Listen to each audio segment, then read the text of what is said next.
सभी pastors, theology students और संत जो इस शिनचन जी ऑनलाइन सेमिनार में जुड़े हैं, आप सबसे मिलकर मुझे अच्छा लगा।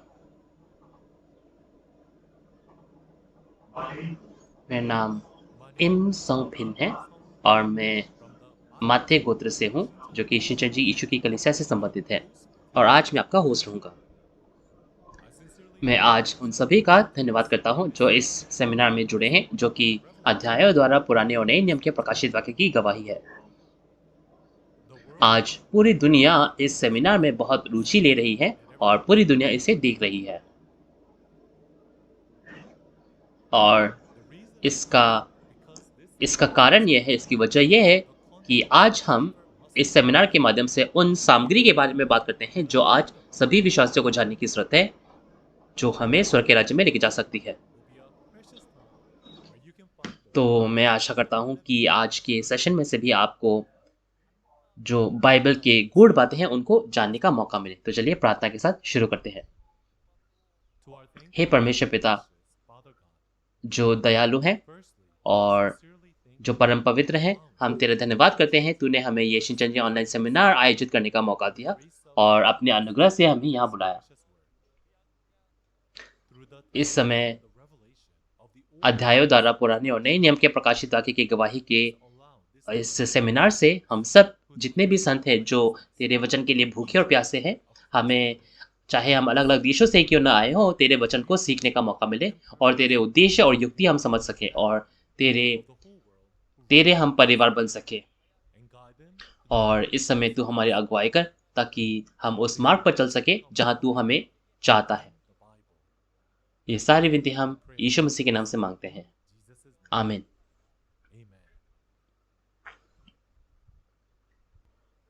आज के जो सेमिनार का शीर्षक है वो है पाठ 22, नए नियम की वाचा जो हमें रखना अनिवार्य है। हर युग में परमेश्वर ने अपने लोगों के साथ एक वाचा बनाई और परमेश्वर उन लोगों को आशीष देते हैं जो उन वाचाओं को रखते हैं। तो आज हम विश्वासियों को कौन सी वाचा रखनी जरूरी है, ये कौन सी वाचा है और हम इसे कैसे रख सकते हैं। तो मैं आशा करता हूं आप इन सभी जो प्रश्न हैं उनका उत्तर ढूंढने पाएंगे और इस सेमिनार के माध्यम से हम जानने पाए। तो चलिए आज माते गोत्र से जो इंस्ट्रक्टर है उनको बुलाते हैं। सभी पास्टर्स, थियोलॉजी स्टूडेंट्स और संत जो स्वर्ग के राज्य और अनंत जीवन की कामना करते हैं, आप सबसे मिलकर अच्छा लगा। मेरा नाम नो मिन हो है और मैं छोनान चर्च का एक इंस्ट्रक्टर हूं, जो कि शिनचन जी चर्च के माते गोत्र से है। और आज हम सब आप सभी का यहाँ स्वागत करते हैं जो इस शिनचन जी ऑनलाइन सेमिनार, जो कि अध्यायों द्वारा पुराने और नए नियम के प्रकाशित वाक्य की गवाही के बारे में बतलाता है। आज का शीर्षक होगा मध्यवर्ती स्तर पाठ 22, नए नियम की वाचा जो हमें रखना अनिवार्य है। और आज का जो संदर्भ होगा वो होगा इब्रानियों 8। तो आज हम इस नई वाचा को जानने पाए। तो ये जो शीर्षक है जिस पर हम आज अध्ययन करेंगे, ये मुझसे क्या, इसका क्या लेना देना है, मैं इससे कैसे संबंधित हूं, वो आज हम इस लेक्चर के माध्यम से जानने पाए। तो चलिए मैं आज का जो मुख्य संदर्भ है उसके बारे में थोड़ा सा आपको बताऊं। इब्रानियों 8, ये इब्रानियों 8 आज से लगभग 2000 साल पहले लिखा गया था। ये प्रेरित पौलुस ने लिखा था और प्रेरित पौलुस ने उस नई वाचा के बारे में लिखा जो आज हमें रखनी जरूरी है, और उन्हें रखने वालों को क्या आशीष मिलती है उसके बारे में भी हम देख सकते हैं। आज के अध्याय से हम ये देखने पाएंगे कि परमेश्वर अपने लोगों के साथ वाचा क्यों बांधते हैं और वो वाचा क्या है जो हमें रखनी जरूरी है और हम उसे कैसे रख सकते हैं, और वो क्या आशीषें हैं जो उनको रखने वालों को मिलती है। तो इन सभी प्रश्नों का हम उत्तर जानेंगे। तो इब्रानियों 8 उसका 1 से 6 इसको मैं संक्षिप्त में आपको बताऊं, फिर हम उस नई वाचा के बारे में बात करेंगे। तो चलिए इब्रानियों 8 उसका 1 से 6 पढ़ते हैं। अब जो बातें हम कह रहे हैं उनमें से सबसे बड़ी बात यह है कि हमारा ऐसा महायाजक है जो स्वर्ग पर महिमन के सिंहासन के दाहिने जा बैठा और पवित्र स्थान और उस सच्चे तंबू का सेवक हुआ जिसे किसी मनुष्य ने नहीं वरन प्रभु ने खड़ा किया था, क्योंकि हर एक महायाजक भेंट और बलिदान चढ़ाने के लिए ठहराया जाता है। इस कारण अवश्य है कि इसके पास भी कुछ चढ़ाने के लिए हो, और यदि मसीह पृथ्वी पर होता तो कभी याजक न होता, इसलिए कि पृथ्वी पर व्यवस्था के अनुसार भेंट चढ़ाने वाले तो हैं जो स्वर्ग में की वस्तुओं की प्रतिरूप और प्रतिबिंब की सेवा करते हैं। जैसा जब मूसा तंबू बनाने पर था तो उसे यह चेतावनी मिली, देख जो नमूना तुझे पहाड़ पर दिखाया गया था उसके अनुसार सब कुछ बनाना। पर उन याजकों से बढ़कर सेवा यीशु को मिली, क्योंकि वह और भी उत्तम वाचा का मध्यस्थ ठहरा जो और उत्तम प्रतिज्ञाओं के सहारे बांधी गई थी। जब हम इब्रानियों 8 के बारे में देखते हैं तो एक महायाजक के बारे में बात की जा रही है जो भेंट चढ़ाते हैं।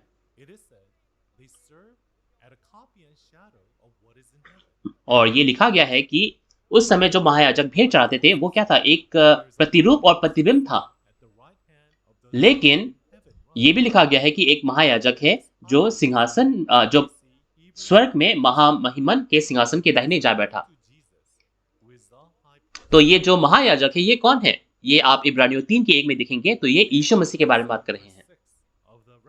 और अगर आप इब्रानियों 8 के 6 देखेंगे तो उसमें क्या लिखा है?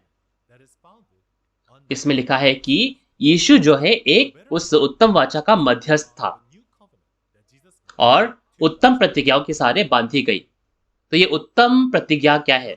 वो नई वाचा 2000 साल पहले बांधी गई थी। तो यीशु जो महायाजक थे और मध्यस्थ थे वो इस नई वाचा के क्या थे? नई वाचा के उन्होंने क्या है, ये नई वाचा बांधी। अब ये मध्यस्थ कौन है इसके बारे में थोड़ा सा और हम विस्तार से देखते हैं। ये मध्यस्थ का क्या मतलब है? मध्यस्थ है यानी कि ये वाचा किसी के साथ बनाई गई है ना।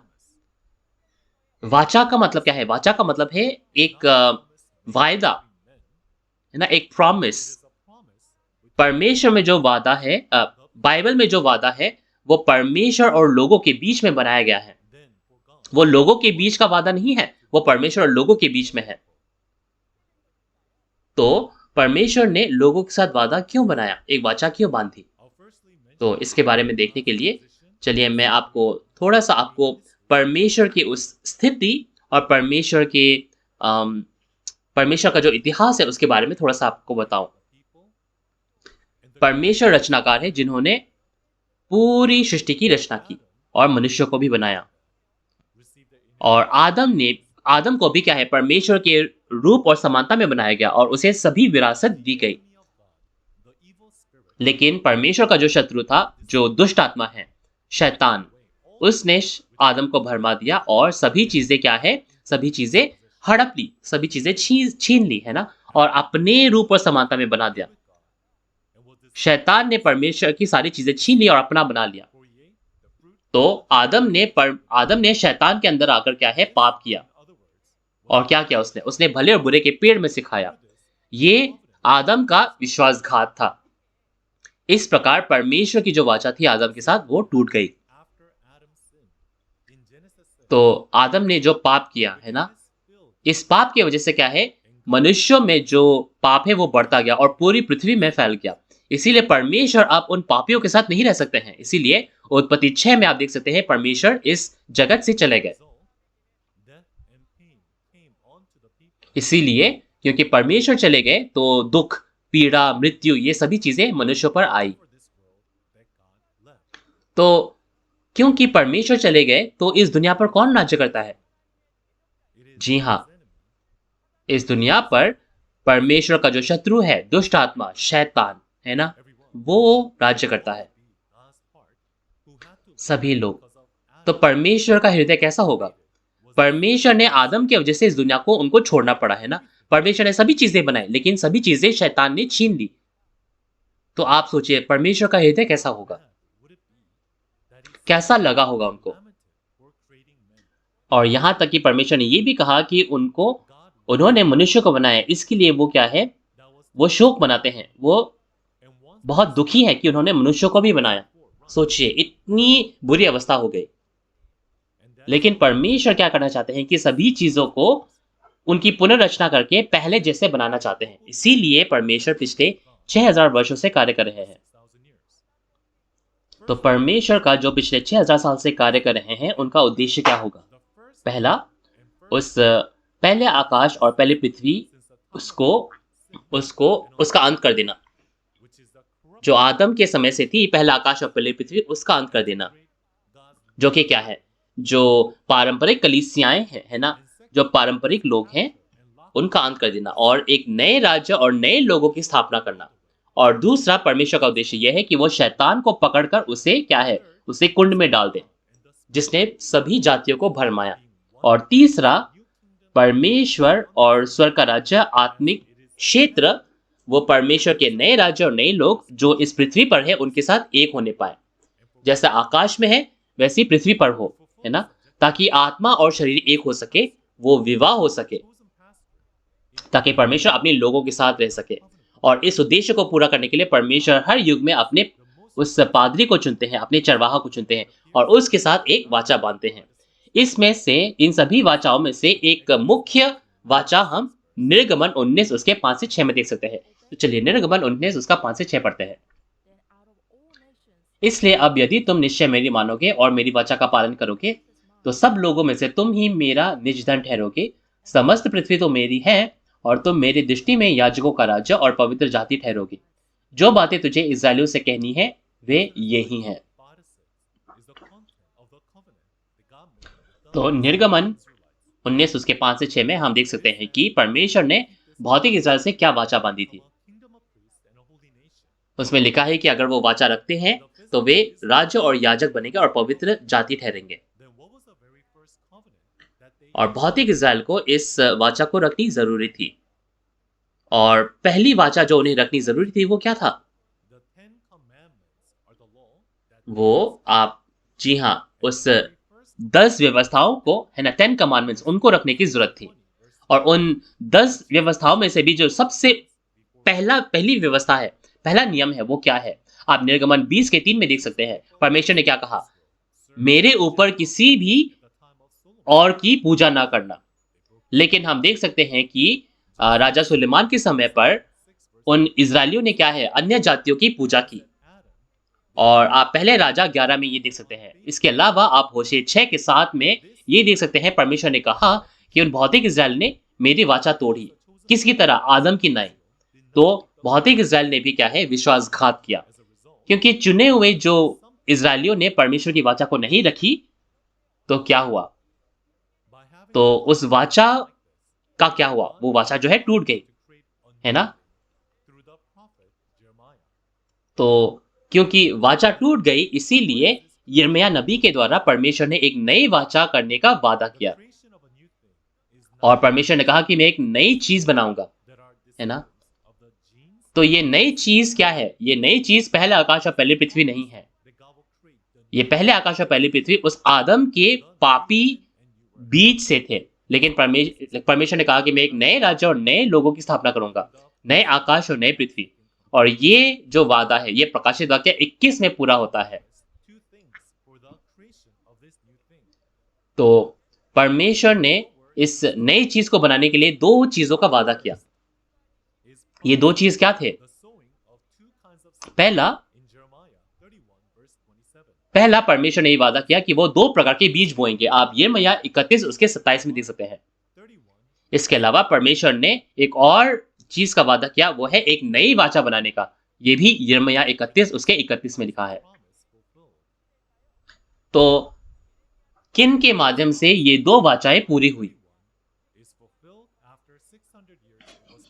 तो यिर्मयाह 31 में जो वादा किया गया था, वो 600 साल बाद पहले आगमन के समय यीशु मसीह के द्वारा पूरे हुए। परमेश्वर यीशु मसीह में आए और उन सभी चीजों को पूरा किया।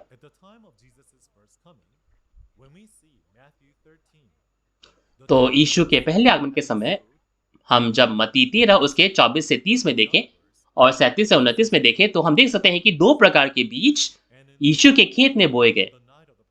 जैसे वादा किया गया था यिर्मयाह में, उसी प्रकार दो प्रकार के बीज बोए गए। और लूका 22 में हम देख सकते हैं कि यीशु मसीह ने एक नई वाचा बांधी, है ना? तो यिर्मयाह की जो दो भविष्यवाणियां थी वो पहले आगमन के समय पर पूरी हुई। तो नई चीज का जो निर्माण है उसके लिए जो वादा किए गए थे वो पहले आगमन के समय पूरे हुए। लेकिन ये जो नई वाचा है इसकी सामग्री क्या है जो यीशु मसीह ने उस फसह की रात को बनाई?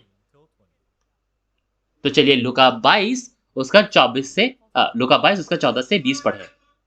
जब घड़ी पहुंची तो वह प्रेरितों के साथ भोजन करने बैठा और उसने उनसे कहा, मुझे बड़ी लालसा थी कि दुख भोगने से पहले यह फसह तुम्हारे साथ खाऊं, क्योंकि मैं तुमसे कहता हूं कि जब तक वह परमेश्वर के राज्य में पूरा ना हो तब तक मैं उसे कभी ना खाऊंगा। तब उसने कटोरा लेकर धन्यवाद किया और कहा, इसको ले और आपस में बांट लो, क्योंकि मैं तुमसे कहता हूं कि जब तक परमेश्वर का राज्य ना आए तब तक मैं दाखरस अब से कभी ना पीऊंगा। फिर उसने रोटी ली और धन्यवाद करके तोड़ी और उनको ये कहते हुए दी, ये मेरी देह है जो तुम्हारे लिए दी जाती है, मेरे स्मरण के लिए यही किया करो। इसी रीति से उसने भोजन के बाद कटोरा भी ये कहते हुए दिया, ये कटोरा मेरे उस लहू में जो तुम्हारे लिए बहाया जाता है नई वाचा है। तो जब हम लूका 22 उसके 14 से 20 में पढ़ते हैं तो उसमें क्या लिखा है? यीशु मसीह ने कहा कि ये जो फसह का भोजन है मैं तब तक ना खाऊंगा जब तक पिता के राज्य में ये पूरा ना हो जाए। यानी कि फसह का भोजन तब खाया जा सकता है जब पिता का राज्य पूरा होगा। ये नई वाचा की सामग्री है। तो ये फसह का भोजन क्या है जो पिता के राज्य में खाया जाता है? जब हम मूसा के समय पर देखें, आप निर्गमन 12 में देखो तो इजरायलियों ने क्या किया? इजरायलियों ने मेमने का भौतिक लहू और मांस खाया और उसके वजह से वो लोग उद्धार पाने पाए, है ना? वो मृत्यु से बचे। और पहले आगमन के समय पर यीशु मसीह ने यूहन्ना 6 उसके 51 से 58 में देखो तो यीशु मसीह ने क्या कहा? जो कोई मेरा लहू और मांस पिएगा और खाएगा वो अनंत जीवन पाएगा, ऐसा यीशु मसीह ने कहा, है ना? मेरा मांस खाओ, मेरा लहू पियो, ऐसा कहा। क्या हमें यीशु का लहू और मांस सच में खाने की जरूरत है? क्या भौतिक वो शारीरिक मांस खाने की जरूरत है? जी नहीं। यीशु मसीह ने ये सभी चीजें दृष्टांतों में कही। ये फसह के भोजन जो मूसा के समय फसह का भोजन था उनके दृष्टांत को लेकर यीशु मसीह ने उदाहरण के रूप में उनसे कहा। तो ये जो यीशु का लहू और मांस है, मेमने का लहू और मांस है जो कि फसह का भोजन था, वो क्या है? वो यीशु मसीह के जीवन के वचन है ना, जो मेमना थे। तो यीशु का लहू और मांस खाना यानी कि यीशु मसीह के वचनों को सुनना और उनका क्या है? अध्ययन करना, उनको समझना और उनका अनुसरण करना। तो फसह की रात को पहले आगमन के समय ये जो फसह का भोजन है, यीशु मसीह ने जो कहा कि पिता के राज्य में हम दोबारा खाएंगे, है ना? ये क्या भोजन है जब हम दोबारा खा सकते हैं? तो यीशु का लहू जो है हम दोबारा कब पी सकते हैं? क्या आप जानते हैं? मेमना ने उस फसह की रात को जो लहू बहाया वो हम प्रकाशित वाक्य में देख सकते हैं। जी हाँ, यीशु का लहू जो है वो प्रकाशित वाक्य में पिया जाता है, यानी कि नई वाचा जो है वो प्रकाशित वाक्य के समय पूरी होती है। और लूका 22 जो कि नई वाचा की सामग्री है, इसे रखने के लिए हमें प्रकाशित वाक्य के वचन रखना जरूरी है। तो इस नई वाचा को रखने के लिए चलिए हम इब्रानियों 8 उसका 7 से 13 पढ़ते हैं। चलिए इस पर अध्ययन करें। जब हम इब्रानियों 8 उसका 7 से आगे पढ़ेंगे तो क्या लिखा है? क्योंकि यदि यह पहली वाचा निर्दोष होती तो दूसरी के लिए अवसर न ढूंढा जाता। यानी कि जो पहली वाचा थी उसमें कुछ गलत था, है ना? उसमें कोई दोष था, इसीलिए एक नई वाचा बनाई गई। क्योंकि पहली वाचा में दोष था, इसीलिए एक नई वाचा बनाने का वादा किया गया। और यह भी लिखा गया कि यह उस वाचा के समान न होगी जो मैंने उनके पूर्वजों के साथ उस समय बांधी थी जब मैं उनका हाथ पकड़कर उन्हें मिस्र देश से निकाल लाया। क्योंकि ये वो पहली वाचा की तरह नहीं होगी जो भौतिक इज़राइल के साथ बनाई गई। इसीलिए ये कोई पुरानी वाचा नहीं है, ये पहली वाचा नहीं है, ये नई वाचा है। और ये लिखा है कि ये परमेश्वर ने कहा कि ये वाचा मैं उन दिनों इस व्यवस्था को मैं उनके मनों में डालूंगा, मैं उनके हृदय पर उसको लिखूंगा और मैं उनका परमेश्वर ठहरूंगा और वो मेरे लोग ठहरेंगे। तो ये जो नए नियम की जो वाचा है, ये प्रकाशित वाक्य है। आप दुनिया में भी देखो, जो अदालत में जो जज होते हैं, जो न्यायाधीश होते हैं, उनके दिलों में भी क्या है ना, दुनिया की जो नियम है, कानून है, वो उनके दिलों में लिखा होता है, तभी वो जाके न्यायाधीश जज बन सकते हैं। उसी प्रकार आज प्रकाशित वाक्य हमारे मनों में, हमारे दिलों में लिखा होना चाहिए, तभी तो हम परमेश्वर के जन ठहरेंगे, तभी तो परमेश्वर हमारा परमेश्वर ठहरेगा। क्योंकि अंत के समय पर लोगों को प्रकाशित वाक्य के माध्यम से क्या है, उनका न्याय किया जाएगा। प्रकाशित वाक्य वो मापदंड होगा जिसके माध्यम से लोगों को न्याय किया जाएगा। तो अगर हम अनंत जीवन पाना चाहते हैं और स्वर्ग के राज्य में प्रवेश करना चाहते हैं, तो हमें प्रकाशित वाक्य जानना जरूरी है। अगर हम प्रकाशित वाक्य नहीं जानेंगे, तो क्या परमेश्वर उन लोगों को आशीष दे पाएगा जो सिर्फ मुंह से कहते हैं कि मैं विश्वास करता हूं, चाहे उनको प्रकाशित वाक्य के बारे में पता ही ना हो? केवल वो मुंह से बोलेंगे कि मैं परमेश्वर पर विश्वास करता हूं, तो क्या परमेश्वर उन्हें आशीष देंगे? चलिए प्रकाशित वाक्य 22 उसके 18 से 19 में पढ़ें। क्या लिखा है? मैं हर एक को जो इस पुस्तक की भविष्यवाणी की बातें सुनता है गवाही देता हूं।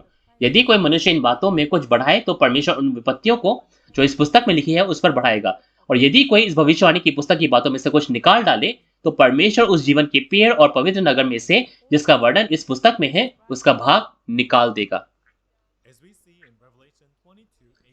तो प्रकाशित वाक्य 22 उसके 18 से 19 में आपने देखा कि जो प्रकाशित वाक्य में से बढ़ाता या घटाता है, वो नई वाचा को नहीं रखता है और उसे सभी विपत्तियां आएंगी और वो स्वर्ग के राज्य नहीं प्रवेश कर पाएगा। इसीलिए आज हमें प्रकाशित वाक्य जानना जरूरी है। तो आज हमें ये चीजें जाननी जरूरी है। प्रकाशित वाक्य आज हमारे लिए इतना महत्वपूर्ण है, इसीलिए मैं आपको चलिए और एक बार बताता हूं। प्रकाशित वाक्य 22 18 से 19 में लिखा गया है कि हमें प्रकाशित वाक्य में से बढ़ाना घटाना नहीं है। अगर कोई प्रकाशित वाक्य में से बढ़ाएगा या घटाएगा, तो उन्हें विपत्तियां मिलेंगी और वो स्वर्ग के राज्य में प्रवेश नहीं करेगा। लेकिन उस पर बहुत सारी विपत्तियां आएंगी। इसीलिए आज हमें प्रकाशित वाक्य रखने की जरूरत है और इससे हम नई वाचा को रख सकते हैं। तो इस नई वाचा को रखने का जो तरीका होगा वो क्या होगा? नई वाचा हम तब रख सकते हैं जब हम परमेश्वर की व्यवस्था को अपने मनों और अपने दिलों पर लिखेंगे। नई वाचा को हम ऐसे रख सकते हैं ताकि हम इसे अपने मनों में और अपने दिलों में उकेर ले, है ना, एक ठप्पे की तरह ऐसे उकेर ले। तो प्रकाशित वाक्य के इन वचनों को हमारे दिलों में और हमारे मनों में क्या है, उकेर लेने की हमें जरूरत है। इसे क्या कहा गया है कि मुहरित कर देना, मुहरित हो जाना, यानी कि परमेश्वर के वचन को एक ठप्पे की तरह हमारे मनों में और हमारे दिलों पे उकेर देना। और अगर आप परमेश्वर के वचन से मुहरित हो जाएंगे, तो 11 में क्या लिखा है, इब्रानियों 8 की 11 में, उसमें क्या लिखा है कि वे क्या करेंगे? वे ये नहीं कहेंगे कि तू प्रभु का पहचान, क्योंकि छोटे से बड़े सब मुझे जान लेंगे। यानी कि मंडली के सदस्य हो, चाहे वो पास्टर्स हो, सभी लोग परमेश्वर के वचन को जानेंगे। तो मैं आपसे एक प्रश्न पूछना चाहूंगा। आज पूरी दुनिया में बहुत सारे पारंपरिक कलीसियाएं हैं, लेकिन क्या आज दुनिया में कोई ऐसा डिनोमिनेशन है, कोई ऐसा सिद्धांत है जिसमें कोई मंडली के सदस्य से लेकर सभी पास्टर, सभी लोग प्रकाशित वाक्य जानते हो? कोई ऐसा डिनोमिनेशन है? क्या आप पास्टर्स आंसर दे सकते हैं? क्या कोई ऐसा डिनोमिनेशन है पूरी दुनिया में जिसमें सभी लोग, सभी मंडली के सदस्य, सभी पास्टर्स, एक एक व्यक्ति प्रकाशित वाक्य को जानता हो, सभी ने प्रकाशित वाक्य में महारत हासिल की हो? क्या कोई है ऐसा सिद्धांत? लेकिन आज शिनचैन जी यीशु की कलीसिया में सभी मंडली के सदस्यों को प्रकाशित वाक्य सीखने की जरूरत है और वो एग्जाम भी लेते हैं। और एग्जाम में अगर वो 90% स्कोर नहीं करते हैं तो वो चर्च में प्रवेश नहीं कर सकते हैं। परमेश्वर ने कहा कि मैं अपने लोगों को अपने वचनों से क्या है मुहरित करूंगा, और जिनको मैं अपने वचनों से मुहरित करूंगा उनके मैं अधर्म के विषय में दयावत होऊंगा और उनके पापों को फिर स्मरण ना करूंगा।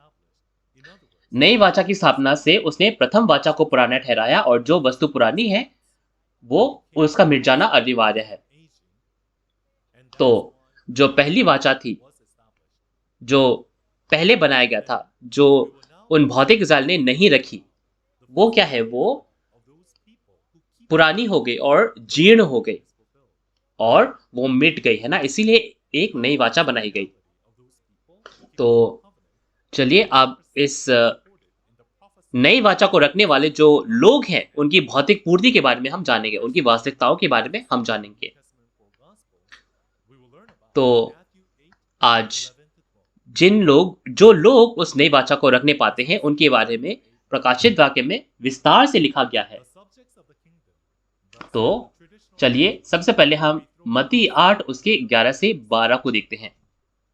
अगर आप मत्ती 8 उसके 11 से 12 में देखेंगे तो क्या लिखा है, उसमें लिखा है जो राज्य के संतान थे, जो पारंपरिक कलीसियाएं थी, उन्हें बाहर फेंक दिया जाता है जहां अंधकार और दांत पीसना होता है, और जिनको पूर्व पश्चिम से कटनी करके लाया जाता है वे लोग स्वर्ग के राज्य में अपना स्थान लेते हैं। जो राज्य के संतान हैं जिन्हें बाहर फेंक दिया गया वो पारंपरिक कलीसियाएं हैं, और ये वे लोग हैं जिन्होंने नई वाचा को नहीं रखी। और जिन लोगों को पूर्व पश्चिम उत्तर दक्षिण से कटनी की गई, जिनको काटा गया और स्वर्ग के राज्य में लाया गया, वे लोग नई वाचा को रखते हैं। और उनके पूर्ति के बारे में प्रकाशित वाक्य 5 में विस्तार से लिखा गया है, और इब्रानियों 8 में भी उसका हम वर्णन देख सकते हैं। और इब्रानियों 8 में हमने क्या देखा, हमने देखा कि क्योंकि नई वाचा क्या है, ये नई है और इसकी स्थापना की गई है, तो पुरानी जो है वो बीत जाएगी। जिन पारंपरिक कलीसियाओं ने उस नई वाचा को नहीं रखा वो भ्रष्ट हो जाते हैं और वो जीर्ण हो जाते हैं, वो पुराने हो जाते हैं और उनका न्याय कर दिया जाता है और नष्ट कर दिया जाता है, जैसे कि प्रकाशित वाक्य 6 में हम देख सकते हैं। और प्रकाशित वाक्य 7 में जिनकी कटनी होती है, जो पूर्व पश्चिम उत्तर दक्षिण से आते हैं और स्वर्ग के राज्य में आते हैं, वे लोग वे हैं जो परमेश्वर के बीज से जन्मे हैं, और वे वो फल है जो उस बीज से जन्मे हैं जो पहले आगमन के समय बोई गई थी, और उनका प्रकाशित वाक्य 14 में उनकी कटनी होती है।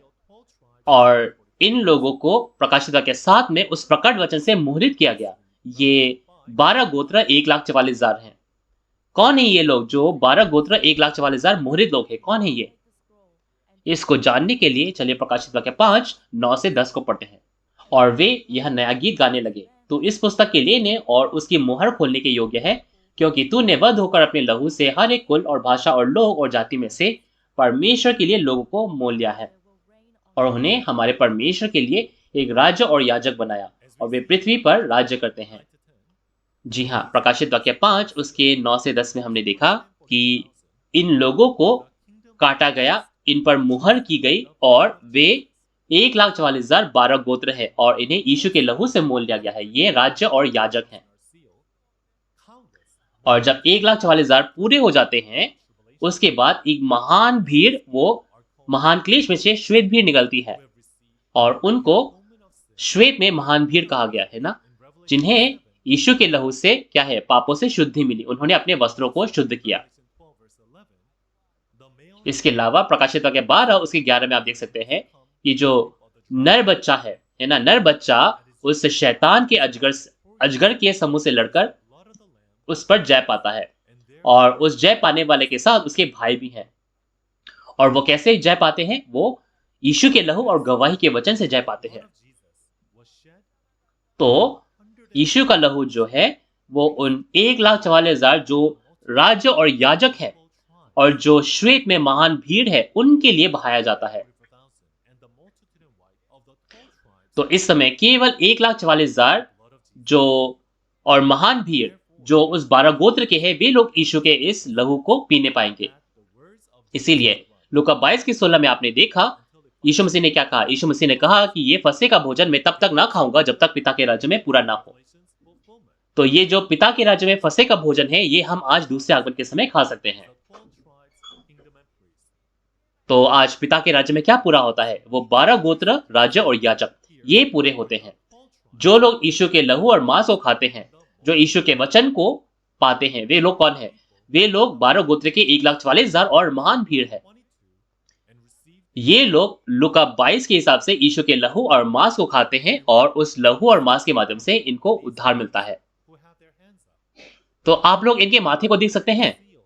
इनके माथे को देखिए और उनके हाथों को देखिए। इन पर क्या है? मुहर की गई है ना? मुहर की गई है। तो एक ठप्पे की तरह वचन जो है उनके मनों में और उनके हृदयों पर लगा दिया गया है। तो इन्हें क्या है? इनके माथे पर मुहर की गई, ऐसे दृष्टांतों में कहा गया है, यानी कि परमेश्वर का वचन उनके मनों और उनके दिलों में है। तो ये लोग जो है,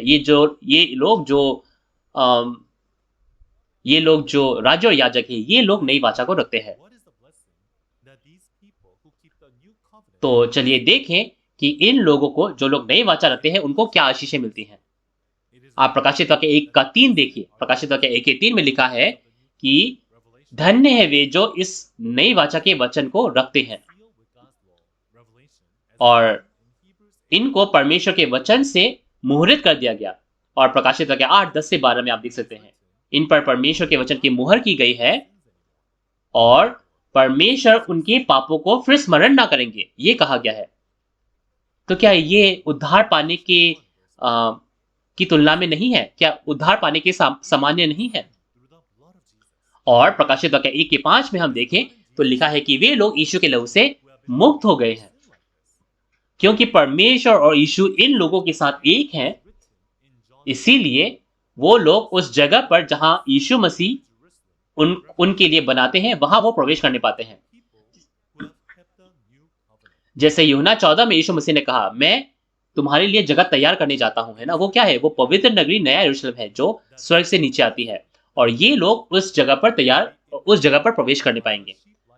और इसके अलावा आप मत्ती 25 में देखो, उसमें क्या लिखा है? उसमें लिखा है कि ये जो भेड़ समान विश्वासी हैं, वे लोग उस पिता के राज्य में प्रवेश करने पाएंगे। इसके अलावा प्रकाशित वाक्य 21 उसके 1 से 4 में क्या लिखा है? उसमें लिखा है कि जो स्वर्ग का राज्य है, पवित्र नगरी नया यरूशलेम, और परमेश्वर और ये पवित्र नगरी नया यरूशलेम कहाँ आएंगे? वो 12 गोत्र शिनचन जी पर आएंगे। ये शिनचन जी 12 गोत्र परमेश्वर के राज्य और लोग हैं और इसमें वो 12 गोत्र 1,44,000 और महान भीड़ है जिन्होंने नई वाचा को रखी। और शिनचन जी के 12 गोत्र वो राज्य और याजक बनते हैं और इस नई वाचा को रखकर वे लोग भी स्वर्ग के राज्य को पाने पाते हैं और अनंत जीवन में प्रवेश करते हैं। एक और बार, शिनचन जी 12 गोत्र वो राज्य और याजक बन पाते हैं जो पापों से उद्धार पाते हैं, क्योंकि उन्होंने नई वाचा रखी है और वो लोग स्वर्ग के राज्य में प्रवेश करते हैं और अनंत जीवन पाते हैं। तो जितने भी आज पास्टर्स हैं, थियोलॉजी स्टूडेंट्स हैं, क्या हम सभी को जो स्वर्ग के राज्य जानना चाहते हैं, क्या हमें चेक करने की जरूरत नहीं है कि हम ये चेक करें, हम ये जांचें कि हम बाइबल में कौन है? क्या मुझे बाइबल के हिसाब से बनाया गया है कि नहीं? हम ये जांचें। मैं आशा करता हूं हम अपने ऊपर नजर डालेंगे और इस नई वाचा को हम रखने पाएंगे और हम उस आशीष में प्रवेश करने पाए। तो आज शिनचन जी में वो वाचा के पादरी है जिन्होंने प्रकाशित वाक्य की खुली पुस्तक को खाया, जिन्होंने प्रकाशित वाक्य की सभी घटनाओं को देखा और सुना है। और ये वाचा के पादरी ये सभी भविष्यवाणियों के हिसाब से आज चीजें पूरी करते हैं। इसीलिए आज जो शिनचन जी की जो 12 गोत्र है, इनकी कटनी की गई, इन्हें मुहरित किया गया और इसीलिए आज वो नई वाचा को अपने मनों में और अपने दिलों में रखने पाते हैं। तो ये है वो नई वाचा का वचन अपने दिलों में, अपने मनों में उकेरना। इसीलिए आज शिनचन जी में चाहे कोई छोटा ही क्यों ना हो, चाहे कोई बड़ा ही क्यों ना हो, चाहे कोई मंडली का सदस्य क्यों ना हो, चाहे वो कोई पास्टर ही क्यों ना हो, सभी लोग प्रकाशित वाक्य में महारत हासिल करते हैं। इसीलिए आज शिनचन जी वो भौतिक वास्तविकता बनता है जिनमें लोग इस नई वाचा को रखने पाते हैं। इसके अलावा शिनचन जी के 12 गोत्र में आप देख सकते हैं वाचा के पादरी और जो 12 गोत्र के अगुए हैं, इन्होंने प्रकाशित वाक्य और उनके जो भविष्यवाणी है और पूर्ति की गवाही दी है, और उन्होंने इन सभी चीजों का 5W और 1H के हिसाब से गवाही दिया है। और आज पूरे देश के लोगों को ये वचन दिया जाता है, और पूरी दुनिया में जितने भी पास्टर्स हैं और संत हैं जो इसे सुन रहे हैं, वे लोग इस चीज को ग्रहण करते हैं कि हाँ, ये सच्चा वचन है, ये सत्य वचन है, और हमारे साथ वो समझौता ज्ञापन MOU बनाते हैं। तो इस समय पर प्राथमिक, मध्यवर्ती और उच्च स्तर के शिक्षाओं से भी हम शिनचन जी यीशु की कलीसिया इस नई वाचा प्रकाशित वाक्य के जो भविष्यवाणी है और उनके पूर्ति की हम गवाही देते हैं। हम आज इन सेमिनार के माध्यम से जो स्वर्ग के राज्य के रहस्य है, उनके भेदों को हम क्या है प्रकट कर रहे हैं, और अनेक जो विश्वासी है इसे सुनकर बहुत क्या है अनुग्रह पा रहे हैं। तो आज पूरी दुनिया में केवल एक ही जगह क्यों है शिनचन जी जो इस प्रकाशित वाक्य में महारत हासिल करता है। इसकी वजह यह है कि जो वाचा का पादरी है जिसने ये खुली पुस्तक प्राप्त की, वो आज शिनचन जी में है, और शिनचन जी के जो 12 गोत्र हैं वो वचन के हिसाब से आज बनाए गए हैं। इसीलिए शिनचन जी के जो सदस्य हैं वे प्रकाशित वाक्य के सभी वचन पर महारत हासिल करते हैं और इसकी गवाही दे सकते हैं। तो आज पूरी दुनिया के पास्टर्स, थियोलॉजी स्टूडेंट्स और संत, आप लोग इस नई वाचा प्रकाशित वाक्य के वचन को सुनने पाए और हम सब इसे रखें और स्वर्ग के राज्य के उस परमेश्वर के हम परिवार के सदस्य बनने पाए। तो चलिए आज निष्कर्ष करते हैं। तो आज नई वाचा जो हमें रखना अनिवार्य है वो है प्रकाशित वाक्य। इसके अलावा नई वाचा लोगों के मनों में और दिलों में लिखना, ये उस नई वाचा को रखना है। तो जो लोग इस नई वाचा को रखते हैं और नई वाचा को नहीं रखते हैं, उनका परिणाम क्या होता है? जो लोग नई वाचा को रखते हैं उनके पाप क्षमा किए जाते हैं। परमेश्वर उनके अधर्म के विषय में दयावंत होता है और उनके पापों को स्मरण नहीं करता, क्योंकि परमेश्वर का वचन उनके मनों और उनके दिलों में लिखा है। और क्योंकि उनके पाप क्षमा कर दिए गए हैं, यीशु के लहू से उनके पाप क्षमा कर दिए गए हैं, इसीलिए वो स्वर्ग के राज्य में प्रवेश कर सकते हैं। और जो लोग इस नई वाचा को नहीं रखते हैं उनका क्या होता है? क्योंकि उन्होंने प्रकाशित वाक्य के नियम उस नई वाचा में से बढ़ाया घटाया है, वे लोग नरक जाते हैं। और तीसरा, कौन है वे लोग जो इस नई वाचा को रखते हैं? उनकी वास्तविकता कौन है?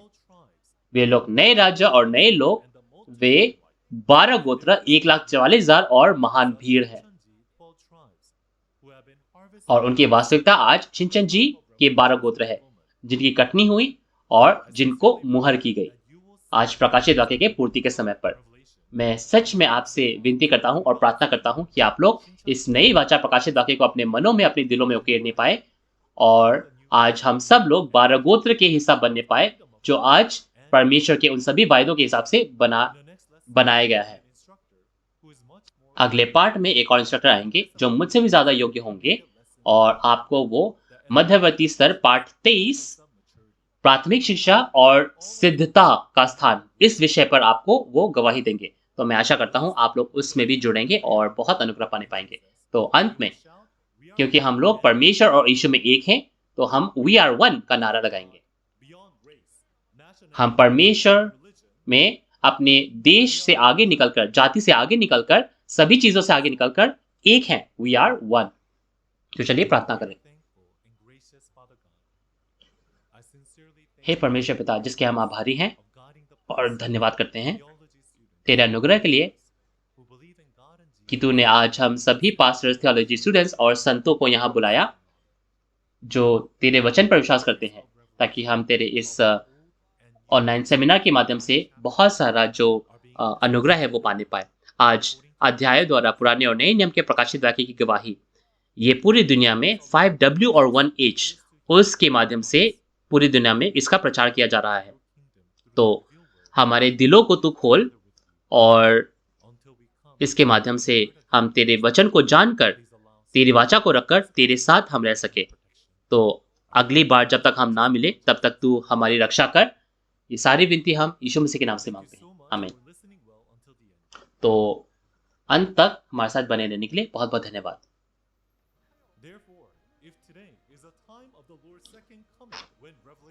तो अगर आज प्रकाशित वाक्य दूसरे आगमन का समय है, तो इस समय पर प्राथमिक शिक्षा क्या होगी और आज सिद्ध शिक्षा क्या होगी, जो धार्मिकता की शिक्षाएं हैं। तो मुझे ये जानने की जरूरत है कि मैं जिस जगह हूं वहां प्राथमिक शिक्षाएं हैं या फिर सिद्ध शिक्षाएं हैं। क्या हमें जांचने की जरूरत नहीं? जी हाँ, आपने देखा कि अगला जो पाठ होगा वो होगा मध्यवर्ती स्तर पाठ 23, प्राथमिक शिक्षा और सिद्धता का स्थान। उसके विषय पर हम बात करेंगे और अगली बार भी हम इसी समय पर मिलेंगे। तो शिनचन जी ऑनलाइन सेमिनार अध्यायों द्वारा पुराने और नए नियम के प्रकाशित वाक्य की गवाही, ये आज पूरी दुनिया में शिनचन जी यीशु की कलीसिया के जो ऑफिशियल यूट्यूब चैनल है उसके माध्यम से पूरी दुनिया में प्रसारित किया जा रहा है। और इसका 24 अलग अलग भाषाओं में क्या है, इसका इसका ट्रांसलेशन किया जा रहा है। आज पूरी दुनिया के जो पास्टर्स हैं इसे देखकर हमारे साथ एक होने के लिए समझौता ज्ञापन उस पर हस्ताक्षर करते हैं। तो मैं आशा करता हूं कि आप लोग अगले सेमिनार में भी जुड़ें और गहरी बातों को जानकर और अनुग्रह पाने पाए। तो आज के सेशन से लेकर आज को आपको कोई भी संदेह है या फिर आपको प्रश्न है या आप शिनचन जी के बारे में और जानना चाहते हैं, तो इन दिए गए नंबर्स पर आप कभी भी हमसे संपर्क कर सकते हैं। तो अपने अपने जगह के हिसाब से आप उस गोत्र को आप कांटेक्ट कर सकते हैं। हम आपसे विस्तार में बात करने की हम कामना करेंगे। तो प्रभु ने जो हमें प्रार्थना सिखाई उससे हम आज के इस सेशन का अंत करते हैं। हे हमारे पिता, तू जो स्वर्ग में है, तेरा नाम पवित्र माना जाए, तेरा राज्य आए, तेरी इच्छा जैसे स्वर्ग में पूरी होती है वैसे ही पृथ्वी पर भी हो। हमारे दिन भर की रोटी आज हमें दे, और जिस प्रकार हम अपने अपराधियों को क्षमा करते हैं वैसे ही हमारे अपराधों को क्षमा कर, और हमें परीक्षा में ना ला परंतु बुराई से बचा, क्योंकि राज्य और सामर्थ्य और महिमा सदा तेरे ही है। आमीन। तो हम उन सब का जो यहाँ आज हमारे साथ जुड़े, आपका धन्यवाद करते हैं।